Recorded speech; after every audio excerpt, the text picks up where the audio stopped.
इस बार की सर्दी जो है बहुत जबरदस्त होने वाली है, क्योंकि ये साल बारिश भी बहुत ज्यादा हुई है, गर्मी भी बहुत भयंकर हुई है और सर्दी भी बहुत ज्यादा होने वाली है।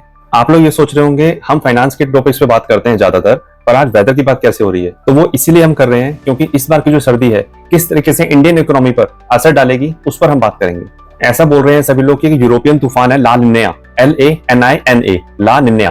तो ये जो तूफान है ये कंटिन्यूसली भारत की तरफ बढ़ता आ रहा है और इसकी वजह से बहुत ही ज्यादा सर्दी होने वाली है। ज्यादातर बारिश भी इसी तूफान की वजह से होती है और इंडियन इकोनॉमी पर इसका असर बहुत गहरा पड़ने वाला है।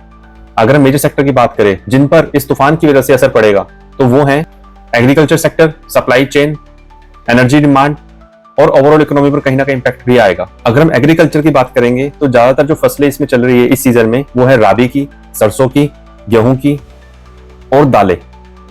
इससे डायरेक्टली किसानों की इनकम और डिमांड पर इंपैक्ट आएगा और रूरल डिमांड इंपैक्ट होगी। अगर हम एनर्जी डिमांड की बात करते हैं तो ज्यादा ठंड पड़ने से इलेक्ट्रिसिटी और फ्यूल की डिमांड बहुत ज्यादा बढ़ जाती है, जिससे टोटली पावर सेक्टर पर बहुत ज्यादा असर आने वाला है। अगर हम सप्लाई चेन की बात करें तो हैवी रेनफॉल्स और अनयूजुअल कोल्ड वेदर ट्रांसपोर्टेशन पर बहुत ज्यादा असर डाल सकता है, क्योंकि इससे सारी सर्विसेज जो है बहुत ज्यादा स्लो हो जाएंगी, जिससे जो है कॉस्ट बढ़ जाएगी। भारत की इकोनॉमी में इसका असर ये पड़ेगा जितने भी फूड प्रोडक्ट्स हैं उनके प्राइसेस अप होने से फूड इन्फ्लेशन के चांसेस बहुत ज्यादा है हाई होने के।